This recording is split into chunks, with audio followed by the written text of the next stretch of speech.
दर्शकों, दुनिया भर के बहुत सारे प्रसिद्ध भविष्यवक्ताओं ने महापुरुष के आने की भविष्यवाणियां की हैं।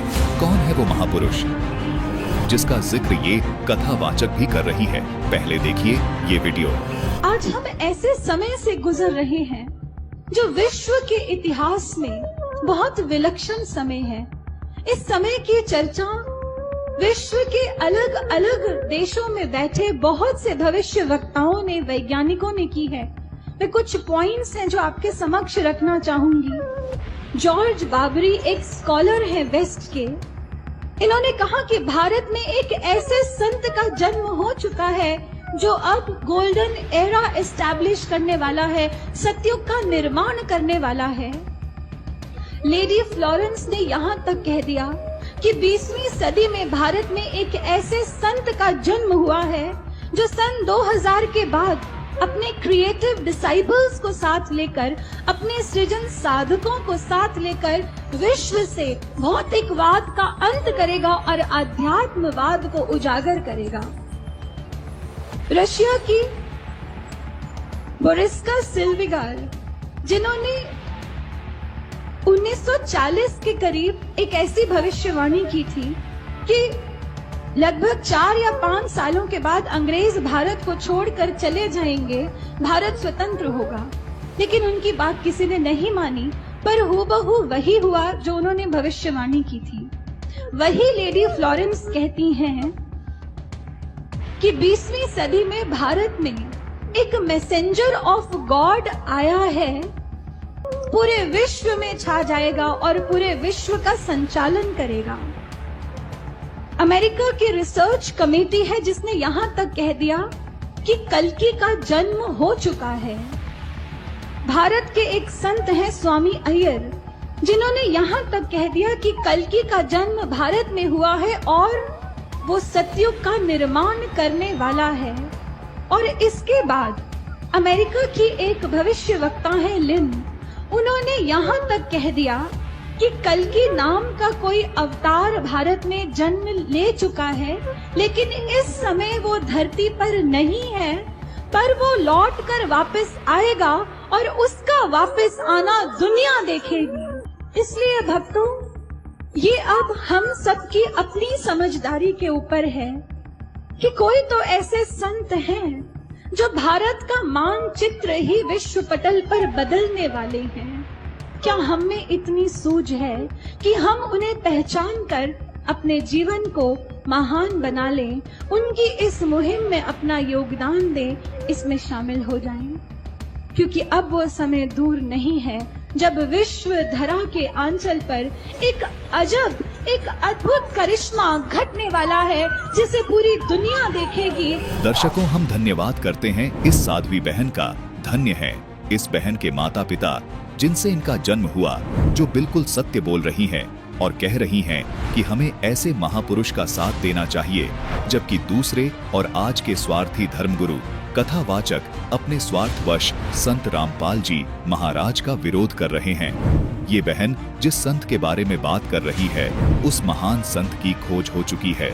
तो चलिए अब आपको इस महापुरुष के जीवन में घटी उस दिव्य घटना से रूबरू करवाते हैं, जो दिव्य घटना संपूर्ण मानव जाति के कल्याण का कारण बन चुकी है। पुण्यात्मा परमात्मा स्वयं ही इस काल के लोक में आते हैं, अपने बच्चों को तत्व ज्ञान से परिचित कराते हैं। दास के अंदर उसी पूर्ण परमात्मा कबीर साहिब जी की शक्ति काम कर रही है। आप सभी पुण्यात्माओं को काल के जाल से निकालने के लिए परमात्मा इस पृथ्वी लोक में फाल्गुन शुक्ल पक्ष एकम विक्रमी संवत 2053 9 मार्च 1997 रविवार के दिन आए और सार नाम व सार शब्द खुल कर देने का आदेश दिया, जिससे आप सभी का मोक्ष हो सके। इसके बाद इस आध्यात्मिक ज्ञान के प्रचार प्रसार में बहुत तेजी आई और आज आप सभी पुण्यात्माओं को अपने निज घर की और परमात्मा की पहचान हो पाई। 600 साल पहले परमात्मा को ना पहचान कर हम काल के जाल में धोखे से रह गए थे। अब की बार दास को आम संत समझकर धोखा मत खा जाना। यदि आप इस परमात्मा के तत्व ज्ञान से पूर्णतः परिचित हो चुके हो तो दास के इस इशारे को समझकर अपना उद्धार करवा लेना और अपने अन्य भाइयों बहनों को भी कबीर परमात्मा का ये सच्चा मार्ग समझाना। दास को कबीर परमात्मा का मिलना आप सभी के जीवन के कल्याण का कारण बन रहा है। आपको अब उस दिन की घटना के बारे में बताता हूँ। ये सत्य घटना उस दिव्य प्रसंग की है जो आज तक केवल एक रहस्य था। वो रहस्य सालों पश्चात अब आपके सामने प्रस्तुत होने जा रहा है। संत रामपाल जी महाराज जी के जीवन का वो महत्वपूर्ण दिन जिसके विषय में उन्होंने आज तक भक्त समाज के समक्ष केवल सांकेतिक और आंशिक वर्णन किया था, अब उनकी आज्ञा से वो दिव्य प्रसंग विस्तार से प्रस्तुत हो रहा है। ये प्रसंग उस दिन का है जिस दिन संत रामपाल जी महाराज जी को कबीर परमेश्वर जी स्वयं इस धरातल पर आकर मिले थे। हे गुरुदेव राम देवानंद जी महाराज, ना जाने आपने इस दास में क्या देखा कि आपने इस दास को इतनी बड़ी जिम्मेदारी दे दी, अपने बाद मुझे गुरु पद पर बैठा दिया। ये दास अपनी आखिरी सांस तक आपके द्वारा दिया गया जगत कल्याण के मार्ग और मोक्ष के कार्यों को पूरा करने के लिए समर्पित रहेगा।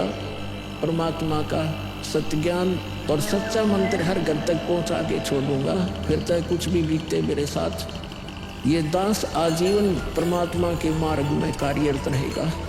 ये फाल्गुन शुक्ल पक्ष एकम विक्रमी संवत 2053 9 मार्च 1997 रविवार की बात है। संत रामपाल जी महाराज हरियाणा के झज्जर जिले के एक झाड़ली कस्बे में गरीबदास जी महाराज जी की वाणी का पाठ करने गए थे। वहां किसी कारणवश पाठ रद्द होने की वजह से वे वापस आ रहे थे।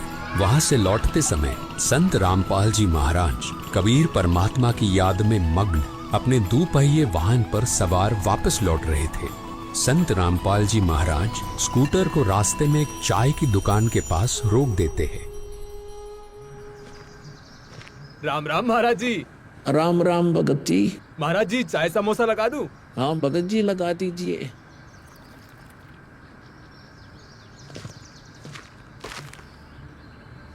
इस बोले भगत को भी परमात्मा का तत्व ज्ञान समझाना चाहिए। भगत जी, कबीर परमात्मा की भक्ति करनी चाहिए। मनुष्य जीवन हमें सिर्फ इसीलिए मिलता है।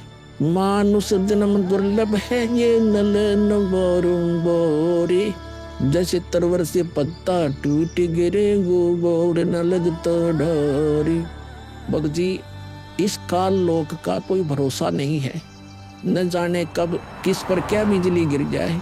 इसलिए कहता हूँ आपको कि कबीर परमात्मा से जुड़ जाओ, नाम दीक्षा लेकर अपना कल्याण करवा लो। वो कबीर परमात्मा यह भी आपकी और आपके परिवार की रक्षा करेगा और मृत्यु के बाद सीधा मोक्ष को प्राप्त कर जाओगे। ठीक कहते हो महाराज जी।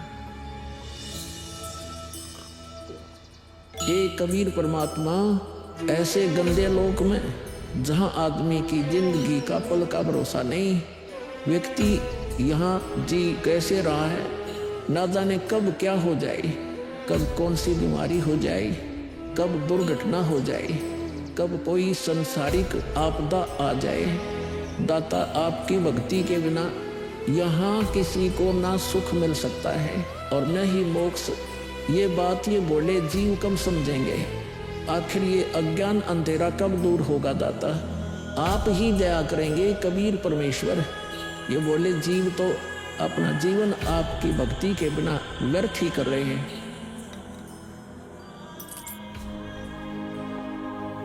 चाय पीने के बाद संत रामपाल जी महाराज मातन हिल की तरफ निकल पड़ते हैं।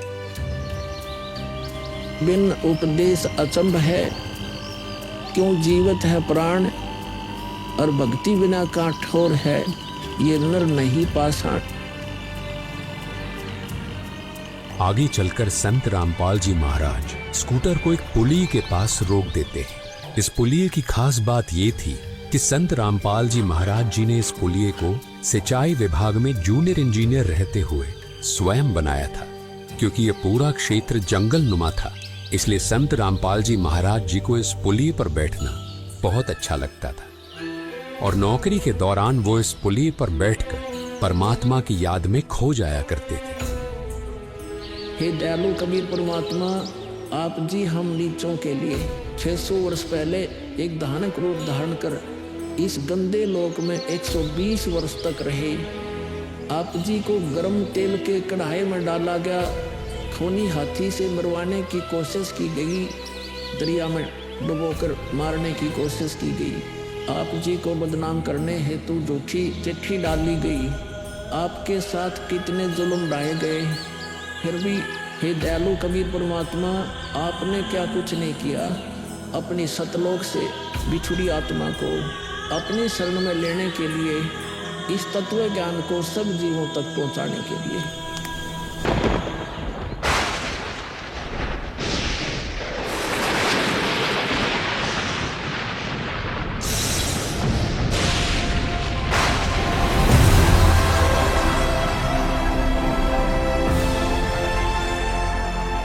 साहेब कबीर आजा आत्मा तोए पुकारती, तेरे हाथ में चाबी हो सतगुरु सतलोक द्वार की।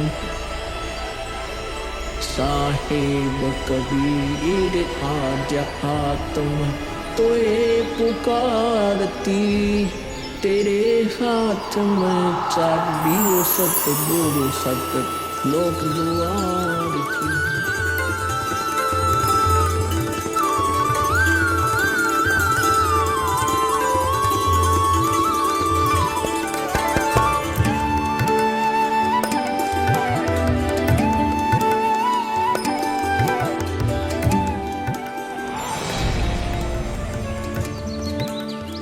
राम राम भगत जी। राम राम। आओ भगत जी बैठिए, खड़े क्यों हो? संत रामपाल जी महाराज अपने परने को पुलिया की दीवार पर बिछा देते हैं और महात्मा जी से बैठने का आग्रह करते हैं। कहाँ से आए हो बेटा, क्या करते हो? भगत जी, वैसे तो मेरा गांव धनाना है, जिला सोनीपत में पड़ता है। अब एक छोटा सा मकान बनाकर रोहतक में रहता हूँ। जूनियर इंजीनियर था, लेकिन अब नौकरी छोड़ दी है। बेटा, तेरे धनाना और रोहतक वाले घर के बारे में तो मैं अच्छी तरह से जानता हूँ और यह भी जानता हूँ कि तेरे 2 पुत्र और 2 पुत्री हैं। मैं तो यह पूछ रहा था कि इस जन्म से पहले तेरा घर कहाँ था? अरे, इन महात्मा जी को मेरे बारे में इतना कैसे पता है? महात्मा जी, जन्म से पहले हम सतलोक में थे, वही हमारा घर था। लगता है ये भगत जी राधा स्वामी पंथ के अनुयायी हैं। इनको सत्य का ज्ञान कराना चाहिए। मेरे गुरुजी स्वामी रामदेवानंद जी हैं। मेरे भगवान कबीर देव जी सृष्टि के रचनहार है, वही सतपुरुष है। कुछ पंथ वाले सतलोक के विषय में तो बताते हैं, लेकिन वे सतपुरुष को निराकार बताते हैं, जो कि बिल्कुल झूठ है। भक्त जी, मैं स्वयं संत गरीबदास जी के पंथ से जुड़ा हूँ। संत गरीबदास जी गांव छुड़ानी जिला झज्जर वाले थे और उनको 10 वर्ष की उम्र में कबीर परमात्मा जी जिंदा महात्मा के रूप में मिले थे। उसके बाद कबीर परमात्मा जी गरीबदास जी की आत्मा को अपने साथ सतलोक ले गए थे और वहाँ की सारी व्यवस्था दिखाकर उन्हें इस धरती पर वापस छोड़ा था। फिर उन्हीं बालक गरीबदास ने सतलोक के बारे में बताया कि ऊपर सतलोक है, वहाँ सारी सुख सुविधा उपलब्ध हैं, सदाबहार बाग हैं, नर नारी की सृष्टि है। वहीं पर एक गुम्मट युक्त महल में कबीर परमात्मा जी सिंहासन पर बैठे हुए हैं और वहीं से कबीर परमात्मा जी इस सृष्टि को चला रहे हैं। हम सब वहीं रहा करते थे, वही हमने जाना है। जो सतलोक में केवल प्रकाश ही प्रकाश बताते हैं, उनका ज्ञान गलत है, वे मोक्ष प्राप्त नहीं कर सकते। भक्त जी, उस बालक गरीबदास ने वाणियों के माध्यम से बताया है कि गरीब अनंत कोटि ब्रह्मांड का एक रति नहीं भार, सतगुरु पुरुष कबीर हैं, कुल के सिरजनहार। कौन कबीर? हम सुल्तानी नानक तारे दादू को उपदेश दिया, जाति जुलाहा भेद नहीं पाया, काशी माहे कबीर हुआ। बहुत आनंदित करने वाली बातें करते हो, और बताओ कुछ। इन्हें अपना ज्ञान अधूरा लग रहा है। हो सकता है ये नाम दीक्षा लेकर परमात्मा से जुड़ जाए। भक्त जी, अगर आपको अपना कल्याण करवाना है तो एक ही तरीका है, नाम दीक्षा। मेरे पूज्य गुरुजी ने मुझे नाम दीक्षा देने का आदेश दे रखा है। मैंने अपना घर और नौकरी छोड़ दी है। अब गुरुदेव जी की ही आज्ञानुसार प्रचार और दीक्षा देने का पवित्र कार्य कर रहा हूँ। बेटा, क्या तुम्हारे गुरु जी ने तुम्हें सारनाम और सार शब्द देने का भी आदेश दिया है? इन्हें कैसे पता सारनाम सार शब्द के बारे में? गुरुदेव की आज्ञा थी कि अभी सारनाम को सार्वजनिक नहीं करना है। उन्होंने कहा था कि मुझे स्वयं परमेश्वर कबीर जी मिलेंगे और वही मुझे सारनाम को सार्वजनिक करने का सही समय बताएंगे। तब तक यह सारनाम केवल विशेष विश्वास पात्र अनुयायियों तक सीमित रखना है। बेटा रामपाल, मैं ही सत्य पुरुष कबीर हूँ। अब वह समय आ गया है सारनाम और सार शब्द प्रदान करने का। वह भक्त जी, मैंने आपको बता दिया कि कबीर परमेश्वर मुझसे मिलने आएंगे, तो आप स्वयं ही कबीर परमेश्वर बन बैठे। मैंने अपने गुरु जी से पूछा था कि हे गुरुदेव, मैं कैसे पहचानूंगा जो मुझे मिलेंगे कि वे कबीर भगवान हैं। गुरु जी स्वामी राम देवानंद जी बोले, यह विश्वास करवाना व पहचान करवाना उनका काम है। तभी तो मैं बता रहा हूँ, मैं ही सत्य पुरुष कबीर हूँ। कबीर परमेश्वर जी सबको जिंदा बाबा के वेश में मिले हैं।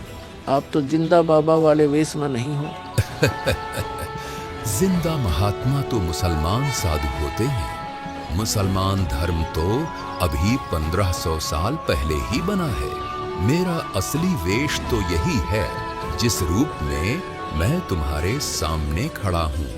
रामपाल, तुम मेरी परम हंस आत्मा हो। जगत कल्याण के लिए मैंने ही तुझे भेजा है। अब सही समय आ गया है सार नाम और सार शब्द देने का। मैं कभी सिर पर मुकुट, कभी पगड़ी, कभी टोपी धारण कर लेता हूँ। चारों युगों में आता हूँ। सतयुग में सत सुकृत नाम से, त्रेता युग में मुनींद्र नाम से, द्वापर युग में करुणामय नाम से और कलयुग में अपने वास्तविक नाम कबीर देव यानी कबीर नाम से आता हूँ। और तेरे जैसी हंस आत्माओं से मिलकर उनका भ्रम दूर करता हूँ। लेकिन अगर तुझे केवल जिंदा महात्मा के रूप में विश्वास है तो मैं तुझे अपना वो रूप भी दिखा देता हूँ। ये देख।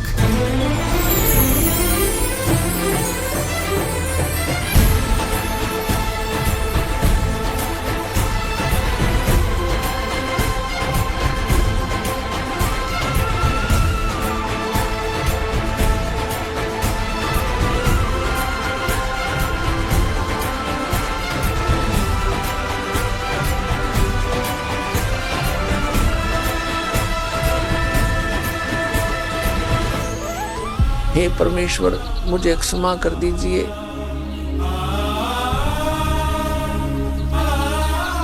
मुझसे अनजाने में गलती होगी।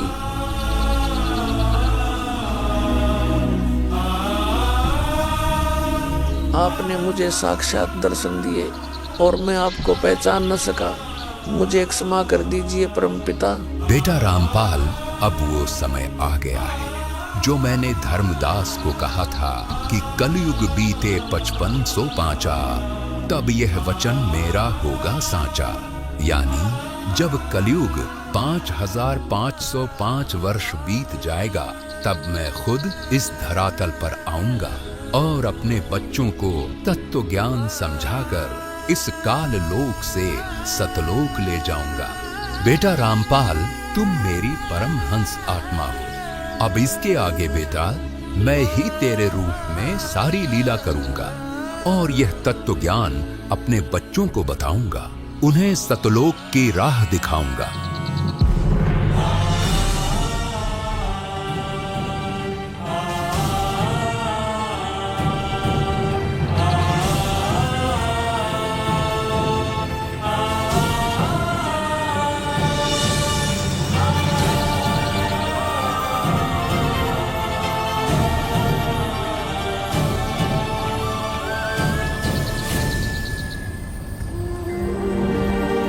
इस प्रकार कबीर परमात्मा संत रामपाल जी महाराज जी को सह शरीर सतलोक भेज देते हैं और अपनी लीला को आगे बढ़ाते हैं। गवी ख्यालवी साल सतगुरु अतल दिगंबर धीर भक्ति हेत काया घर आई अवगत सहत कबीर भक्ति हेत काया घर आई अवगत सहत कबीर अमर करूं सतलोक पठाऊं तात बंदी छोड़ कहाऊं।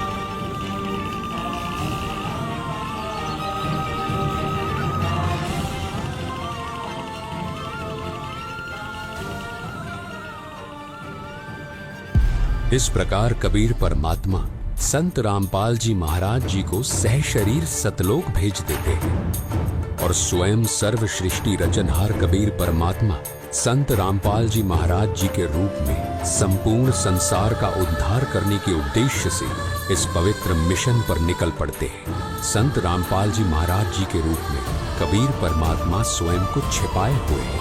उनके इस लीला को समझना आम जीव की समझ से बहुत दूर है।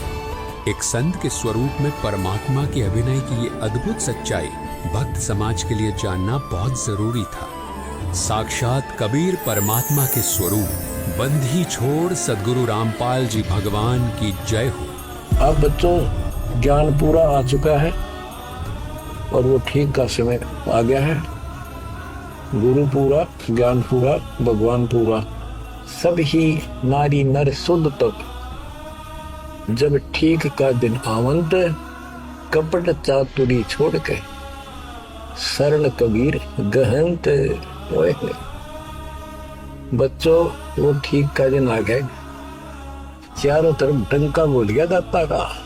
कहाँ उग्र कहाँ शूद्र हो, चाहे कोई नकम्मा डाकू लटेरा है, चाहे कोई छोटी जाति समझते हो आपको, अरे सबकी भाव पीर परमात्मा वो संत जो मेरा भेजा होगा, भेजा हुआ आएगा, वो सबके दुख दूर करेगा। अरे सबकी भाव पीर सो समान समदृष्टि है समृत सत कबीर। वो एक समान समदृष्टि का है, सबको एक दृष्टि से एक समान प्यार देगा, सबको एक जैसा व्यवहार देगा, एक जैसा सच्चा नाम सतनाम सार शब्द देगा। वो समर्थ सत कबीर ही होगा। बोलो बंदी छोड़ कबीर साहब की जय हो।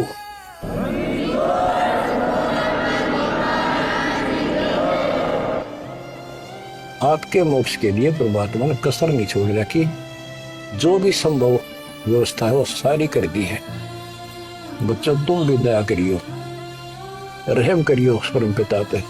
बच्चों आने वाली पीढ़ियां आपको भी याद करा करेंगी, जब तक चांद सूरज रहेंगे आपका नाम रहेगा कि हमारे कौन माता पिता, कौन दादा परदादा दादी इसे अमृत ज्ञान को हमारे पूर्व में लाए थे।